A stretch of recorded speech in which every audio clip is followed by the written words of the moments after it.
ام المؤمنین حضرت عائشہ رضی اللہ تعالی عنہ کے بارے میں روایت ہے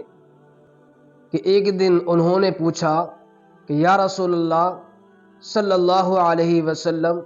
وہ کون سی چیز ہے جس کو دینے سے انکار کرنا یہ درست نہیں ہے؟ آپ صلی اللہ علیہ وسلم نے فرمایا کہ وہ 3 چیزیں ہیں۔ نمبر 1 پانی، نمبر 2 آگ، نمبر 3 نمک۔ یہ سن کر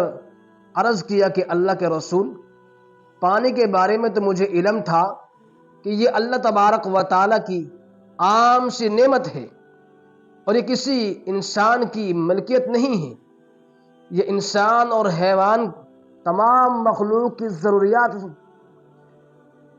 اگر کوئی شخص اس سے منع کرتا ہے یا روکتا ہے تو وہ اس کا روکنا یہ بہت تکلیف دہ عمل ہے۔ لیکن نمک اور آگ، اس کے بارے مجھے سمجھا دیجئے۔ یہ تو ایک کمتر سی چیز ہے، حقیر سی چیز ہے، اس کا دینا نہ دینا کوئی زیادہ نقصان دہ والی بات نہیں ہے۔ تو آپ صلی اللہ علیہ وسلم نے فرمایا کہ حمیرہ، ایسی بات نہیں ہے کہ یہ حقیر ہے یا کمتر ہے کہ جس شخص نے کسی کو آگ دی گویا کہ اس نے وہ تمام چیزیں صدقہ کی جو اس آگ پر پکائی گئی، اور جس نے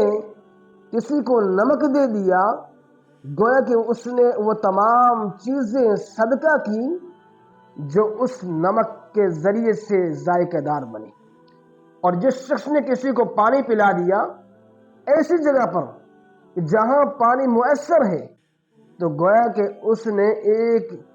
غلام کو آزاد کیا، اور جس نے ایسی جگہ پر پانی پلایا کہ جس جگہ پر پانی میسر نہیں تھا تو گویا کہ اس نے ایک مسلمان کو زندہ کر دیا۔ تو معلوم یہ ہوا کہ کسی کو پانی پلا دینا، نمک دے دینا